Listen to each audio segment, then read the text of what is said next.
Thank you for inviting me. Very briefly, I'll tell you a little bit about myself. I'm a family doctor, a very conventionally trained family doctor. I graduated from University of Toronto Faculty of Medicine in '92. I did my family medicine certification in '94. And my initial work was in palliative medicine. I was very interested in pain management, so I started doing what now it's called hospice care. So I was doing that. Mainly it was cancer patients, so I was helping them in their homes deal with quality of life issues as they were dying. And there was one guy I really remember, a guy with metastatic prostate cancer. He would, every time he had his chemo every 3 weeks, he would be vomiting for like a week. And there was nothing more I could do, just give him, the standard prescription anti-nausea drugs, that type of thing. But the naturopath was treating him, giving him vitamin C, high-dose vitamin C. And so I just really was watching and said, oh, she started giving him vitamin C. Okay, let's see what happens. And the next time he had the vitamin C, instead of a week of nausea vomiting, he was sick for a day. And so this continued, and I was like, oh, okay, that's interesting observation. This seems to work. So let me see if there's actually any research behind this. And I went and looked, and surprisingly, I found some research, some human data, small clinical trials, nothing big, but human data. And I was so excited. I was like, wow, this is something that doctors don't know about.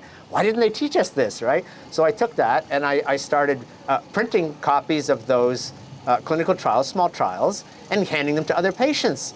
Saying, oh, I'm so excited. Look, vitamin C, there's actually, data behind it, right? Human data. So here, take this. Go show your oncologist. Tell them we want to give IV vitamin C. And so the patients would take the clinical trials and they'd hand them to the oncologist. And this is the feedback I heard. The oncologist took the trial and threw it in the recycling bin, just like that, without even looking at it. And I heard the same thing over and over again. The oncologist was not even interested. So I was kind of shocked and disappointed, and I didn't really understand what was going on at that time. And then as we started progressing with the clinic, a new publication came out. This is in 2007, a revolutionary publication from a Canadian group that showed that there's a new way to treat cancer. And this new way to treat cancer was what they called metabolic therapy. And it showed that there is a way to kill cancer cells by starving them for glucose, starving them for sugar, which is their main fuel source. And that actually triggers natural cell suicide. And before that paper came out, it was always believed that you can't do that, that there was no way to do that. You can't trigger natural cell suicide because the suicide system in the cancer cells is permanently turned off. So this was quite a revolutionary discovery.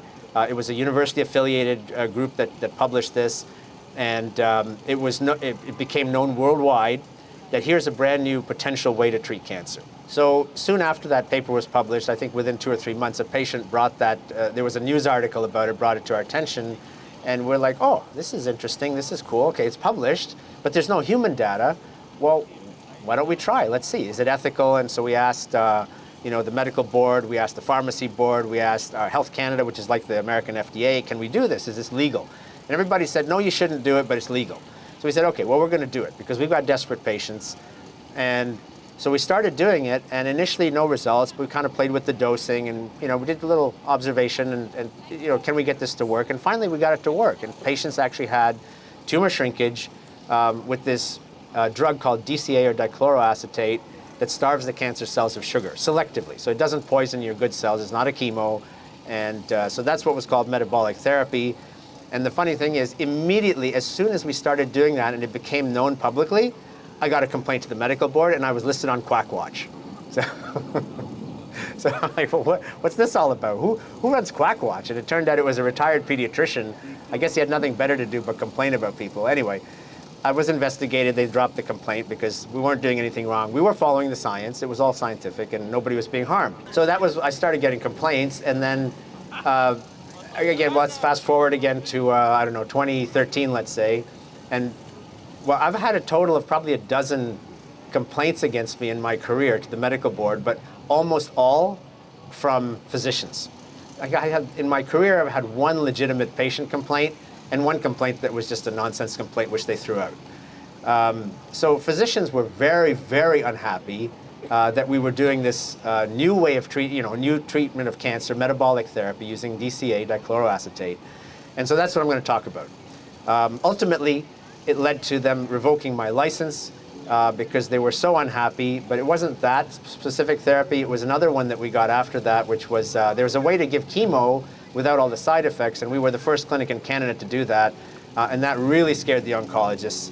So they literally fabricated complaints against me, and the medical board took the testimony of a chief of oncology at a major cancer center who admitted under oath that he was a serial liar, and they accepted all his testimony, and even the fabricated complaints, they accepted them as real. And we were like, no, that's a lie. Look at the patient charts. Not true, but nope, they accepted it. So ultimately, it took my license. So I learned from that what other people have been talking about is if you're a disruptor and you're not university affiliated professor, where you're going to be bringing in millions of research dollars, they don't want it. So with that intro, I will get into the talk.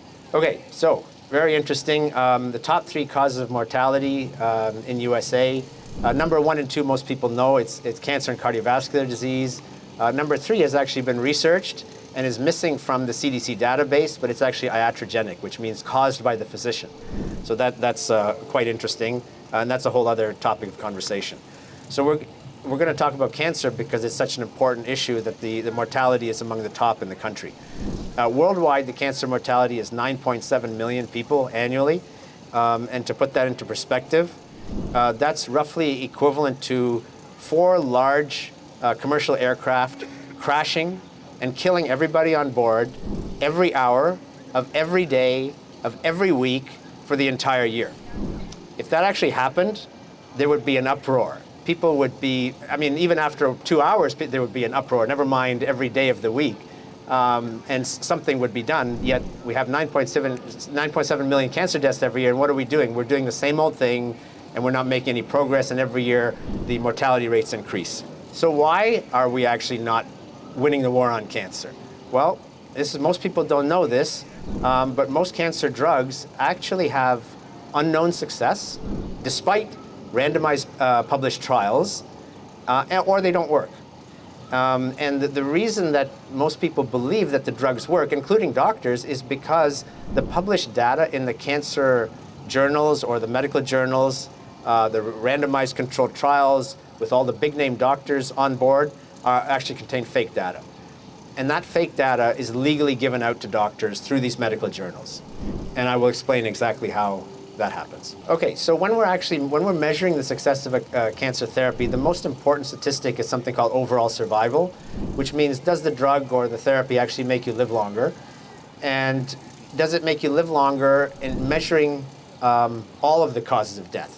So a drug would be useless if, let's say, it cured the cancer, but everybody died of a heart attack a month later, then what's the point, right? So you have to look at all-cause mortality, or what they call overall survival, means you have to factor in deaths from all causes. Okay, so that's the standard. But when you read a clinical trial on a cancer therapy, you often don't find overall survival data. What you find is other data, for example, something called progression-free survival, disease-free survival, relapse-free survival, event-free survival. Sometimes they say, well, there's a trend towards overall survival, and so the drug gets approved by the FDA. Well, a trend towards is not the same as proven by statistical significance. So what are all these weird survival figures? And I could not figure it out. I was reading the journals, and I was like, I need to understand this so I can actually tell the patient, what's the real data behind these studies, because they're being pushed hard by the oncologist saying, well, you have to take this treatment, otherwise you're going to die. And I want to know, is that actually true? So I started reading, and what I found was something very interesting. I found a FDA document. So this is a document actually written by the FDA. It's called Guidance for Industry Clinical Trial Endpoints for the Approval of Cancer Drugs and Biologics. And this document defines what all those weird survival statistics are. And so the FDA document basically says those stats are meaningless. So I'll break it down just a little bit. It's more technical, but I'll give you an example of something called progression-free survival. And so from the FDA document, I'm just quoting the FDA's own data now. FDA says progression-free survival is not statistically validated as a surrogate endpoint or as a replacement for overall survival. So it means it doesn't accurately reflect overall survival, which is the standard. It says it's not precisely measured. it's subject to bias, assessment bias, and the definitions of progression-free survival actually vary among studies. And what the definition of PFS is not even disclosed in those studies. So how are you supposed to interpret it? So this is the FDA's, I'm quoting their document, I'm not making this up. Okay, so basically when you look even deeper, what you find is that the progression-free survival data, when they put this data together, deaths that are caused by the drug are censored. And when they don't even tell you in the clinical trial whether they've done that. But the FDA document says that they can do that. So now we know why they replace overall survival with progression-free survival, so they can filter out these published clinical trials. Drugs that are approved by the FDA are providing misinformation, and they're suggesting by using this word survival that patients will live longer if they're taking the drug. And guess what? They fooled not only the patients, but they fooled the doctors too. So here's a real-world example. Here's a drug. I've just taken this off their drug company's advertising on the internet. Very beautiful ad. It's a breast cancer drug. They're saying, be in your moment. Get inspired by real stories about living with HER2 negative metastatic breast cancer. And then now they're talking about, interestingly, instead of quoting on the front page of the website the clinical trial data, they're not quoting that. They're saying what real world evidence can tell us. So now they're talking about anecdotal data, which is, individual patient data. Well, wait a minute, what happened to emphasizing the clinical trial? So this is the drug company's own website. All right, so here's the actual graph, again, on their website that's supposed to show a survival benefit. It's supposed to show that patients who take the drug live longer. But when you look at the graph, so the top line is the green line is if you take their drug, and the lower line shows basically people dying off faster, right? That's not taking their drug. But this is not overall survival. This is progression-free survival in which they could have and probably have filtered out deaths due to the drug. So they're promoting this instead of promoting overall survival. Then if you read further into the fine print, what you're going to find is the overall survival was looked at. All right, they did an analysis of the overall survival, and the overall survival was not statistically significant. In other words, that's a statistical term that means it doesn't mean anything. Okay, so that's one example. Here's another drug. This is actually a pair of drugs that are used for metastatic melanoma, aggressive type of skin cancer. Okay, so again, reading the advertising, beautiful wording, strong, determined warrior. It makes you think, wow, this is an amazing drug. Or combination of drugs. And then you read the actual wording, and it says that the two drugs for advanced melanoma may offer a chance to extend your life, known as overall survival. So here they're recognizing that overall survival is an important statistic, or the most important, but instead of saying it will, it may offer a chance to improve overall survival. Okay, then again, you look, oh, they have a graph. Oh, beautiful. So here's a graph that shows now overall survival, not progression, so not a fake statistic, it's overall survival. And the top graph, again, is their drug combination, and it shows that, oh, look, the survival, it is better. It is actually, at 5 years after taking the drugs, there's 13% better overall survival, which means 13% more patients are alive after 5 years. Oh, okay, well, that looks like a real statistic. But then you read the fine print, and the fine print, and I'm going to read it, and you're a doctor. I want you to see if this makes any sense to you. Close your eyes. And I'm going to read this to you, and you tell me if this makes sense. The results at 24, 36, 48, and 60 months were not pre-specified and are observational in nature. As such, there was no pre-specified statistical procedure controlling for type 1 error. It didn't mean anything to me either, and I've studied statistics too, just like you. So I actually put it into AI because I forgot what type 1 error is anyway. So I put it into AI, and what I got out was that all this blah, blah, blah really means that the overall survival data was not statistically significant. So that graph, they're basically saying, well, it's just, they're nice numbers, and hey, look at the nice graph, and the drugs might make you live longer, but we don't really know. But hey, we're going to make it look like that anyway. And this is insane. To me, it's insane because this is allowed. This is happening not just with these 2 or 3 drugs, but it's happening all over the place. And these drugs now, I haven't even mentioned the harm caused by these drugs. And I'm not going to get into it, but you look on the website, there's a huge long list of side effects, life-threatening side effects from these drugs. And the cost. is astronomical, like thousands and thousands of dollars per month of treatment per patient. And yet the strength of the data, this is the strength of the data that we have to support these drugs, that the overall survival data is not statistically significant. So who at the FDA is looking at this and approving these drugs? This is beyond my understanding, literally. So those are non-chemo drugs. And I actually took a look at chemo drugs as well. Not that long ago, I published a paper, actually 2021, I published a paper looking at, in Ontario, Canada, so in my province, my home province of Ontario, my original province, I'm now in Florida, I wanted to see what the statistics were supporting the approved chemo regimens, and I just chose advanced colon cancer. You could just pick whatever, but I chose advanced colon cancer because there weren't too many to look at. It wouldn't take me too long to publish it. So in Canada, the way it works is with a socialized system, the government pays for all the chemos, and there's an advisory panel composed of top oncologists that tells the government which chemo regimens have sound science behind them, and those are the ones the government should pay for and approve of so that patients can have them. So I looked at all the approved chemo regimens in the province of Ontario for advanced colon cancer, and I did an analysis. And what I found was this, and I've published this. So it's in a peer-reviewed natural medicine journal. I found that out of 19 chemo regimens that were approved in 2021 by the government for advanced colon cancer, meaning the government approves and recognizes that they're evidence-based, and they pay for them, okay? And there's no copay, the government pays the whole thing.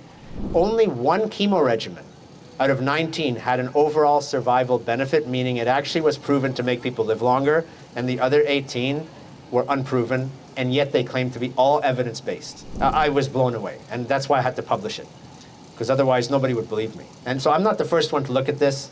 There was a group in Australia that looked at a much bigger data set. They looked at all chemo regimens that were approved in America for all adult malignancies. This was published in 2004 in a peer-reviewed oncology journal, and they determined that, so the statistical question they asked was, what is the contribution of chemotherapy, cytotoxic chemotherapy, to 5-year survival in all adult malignancies combined? In other words, what did chemo contribute to long-term survival in all cancers, other than blood cancer? And they found that chemo only contributes around 2% to long-term survival in all adult cancers put together. Now, when you factor in, actually the figures were, I think it was 2.1% for US and 2.3% for Australia. So when you look at how much money we're spending on chemotherapy and how poor the outcomes are, you wonder, why are we doing this? And the authors of the study actually concluded it is urgent that we review the data on all these chemos to see why we're prescribing them. And that was in 2004, urgent. And what's been done since then?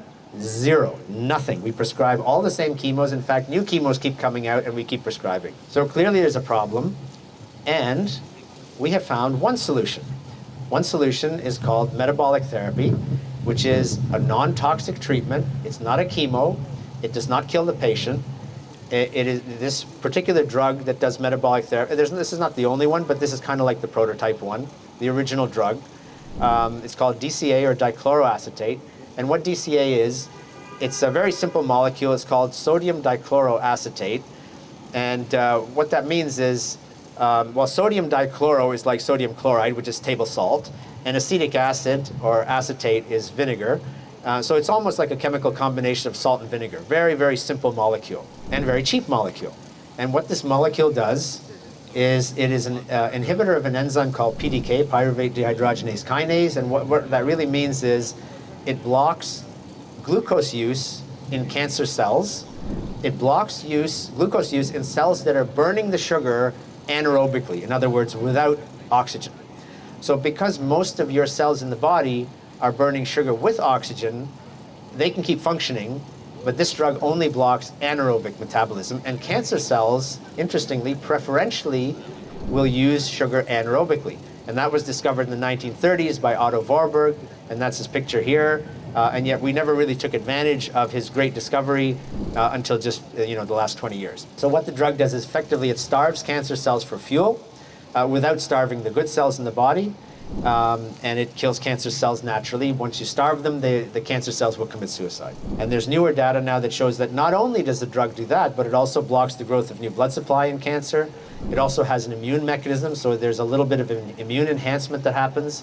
And it even targets cancer stem cells, which are the mother cells that lead to the growth of cancer and spreading all through the body.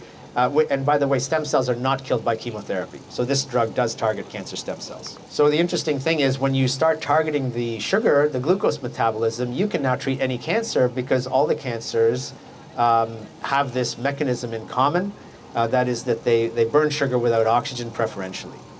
Even if you provide oxygen, they keep doing the same thing.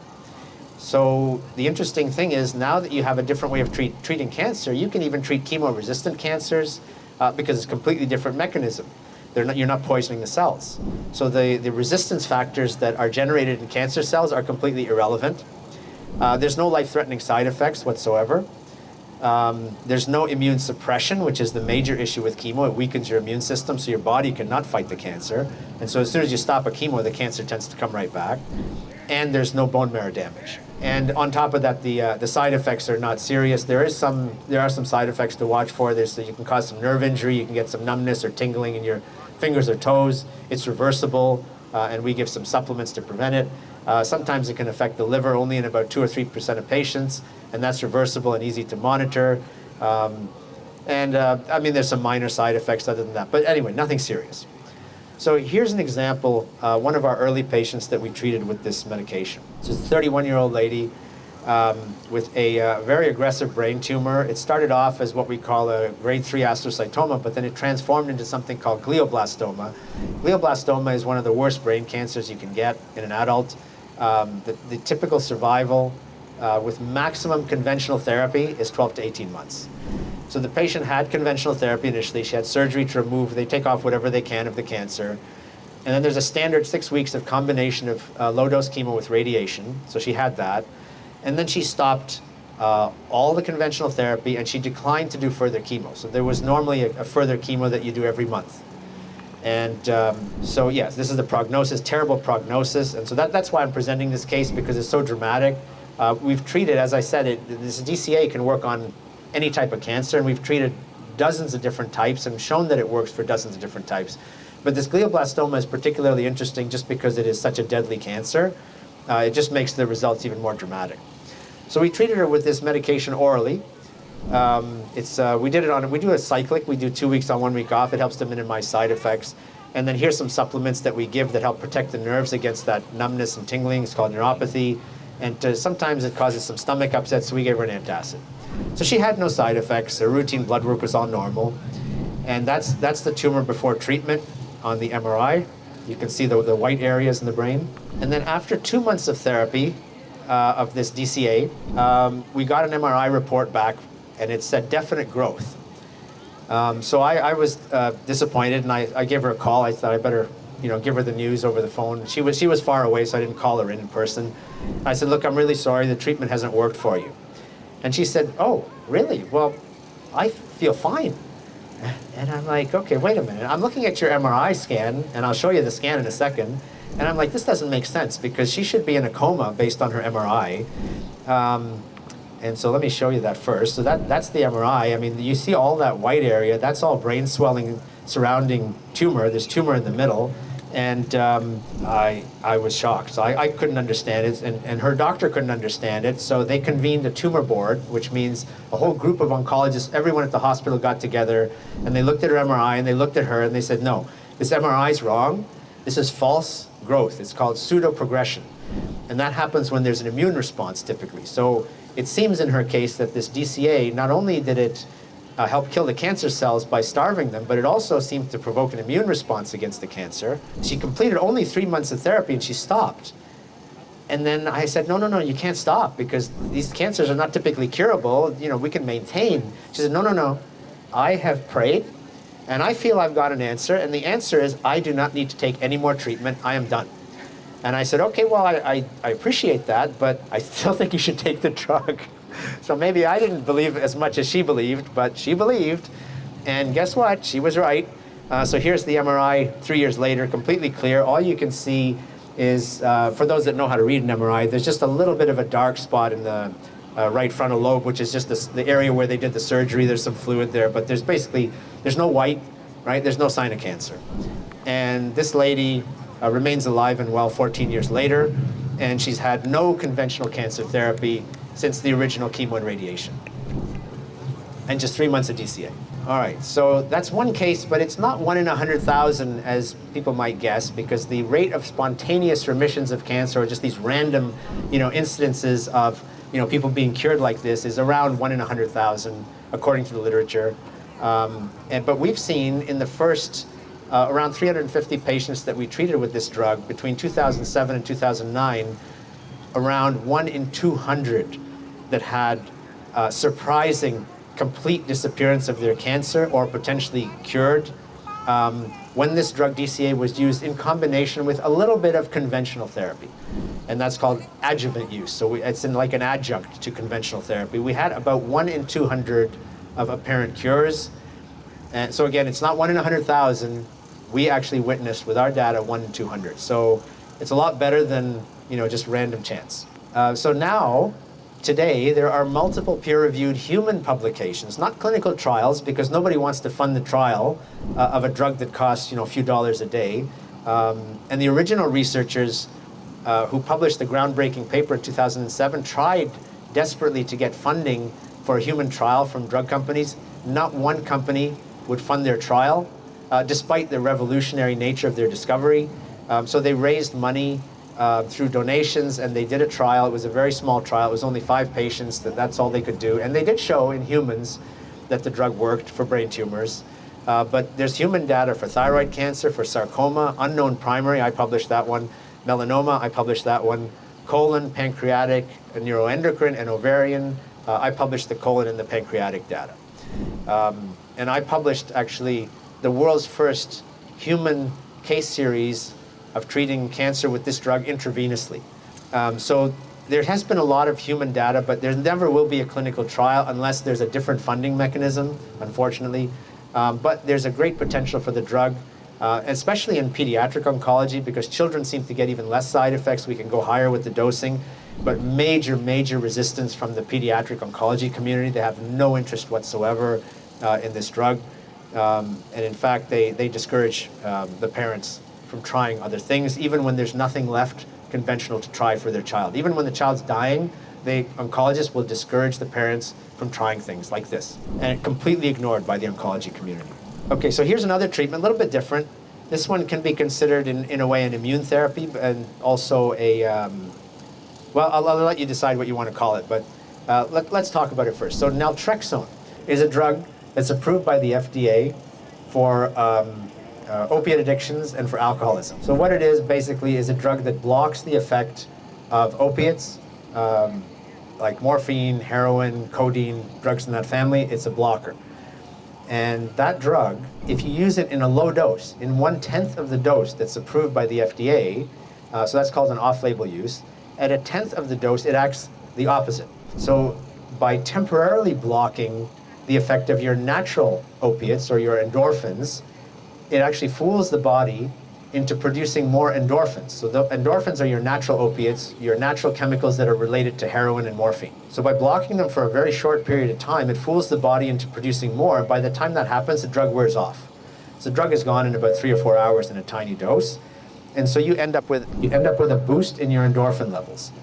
And that boost in your endorphin levels has interesting functions in the body. So not only does it make you feel good, it kills pain, it also regulates the immune system, and interestingly, it regulates the growth of cells in the body.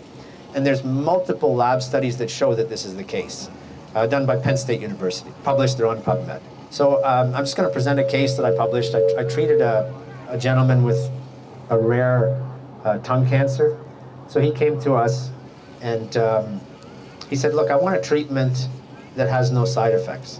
And I said, well, there's no such thing, but this is pretty close, so let's look at this. So he had a tongue cancer. It was at the back of his tongue, about 1.5 inches. They told him that we got to remove your tongue, remove your voice box, and then give you chemo and radiation. And he said to the doctors, you guys are crazy. Why would I do that? I'd rather die than do that. That's nonsense. And on top of that, they couldn't even guarantee him a cure. So he said, get lost. and he got a second opinion. The second opinion basically said the same thing, but lower doses of radiation. He said, get lost, go to hell.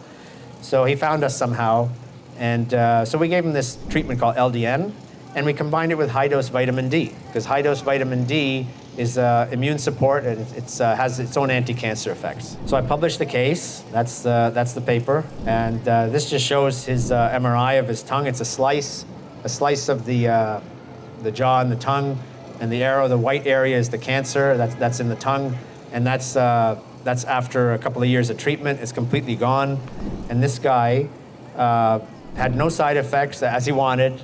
The cancer disappeared completely, and he lived over 10 years with no recurrence. He stayed on therapy. I encouraged him to stay on therapy, and he had a natural death. I believe he had a heart attack or something. So he avoided the debilitating surgery and complete destruction of quality of life. And yet, despite that, and multiple visits to his specialists who were completely perplexed, they had no interest in the treatment. They expressed zero interest, and he kept telling them, hey, look, can we tell other patients? And no interest whatsoever. So he took it upon himself to be an advocate, and he started telling other patients. He went to the media, and in fact, when I published the paper, I sent him a manuscript to look at to see if it was accurate, and he called me and he got mad. He's like, no, how dare you publish it without putting my name in that paper? And I hadn't published it yet, but so I told him, no, we don't do that normally with patient privacy. We don't put patients' names in the research study. He said, no. You have to put my name in that paper because I want everybody to know so I can share my story and I can help other people. So we got him to sign a consent form. We sent it to the journal, and the journal accepted it, and his name and email were published along with that case. So it's just mind-boggling, really. Something so simple with such a dramatic outcome, and cheap too, and how much suffering could be avoided if the oncologist actually paid attention to this and maybe actually prescribed it themselves. It's not difficult to prescribe, but no interest. And so this is the patient. He was featured in, this is one of many media articles that he was featured in. He was from Quebec. He is French speaking, so that was a French publication. And so, I ask myself all the time, why do oncologists ignore all this? This is insanity. They can't be this dumb. There has to be something else, right? And now we know. And it took me a long time to figure it out, but this cartoon basically sums it up. And what it says is, if we can't cure cancer, our hope is at least to turn it into a long-term profitable disease. Thank you.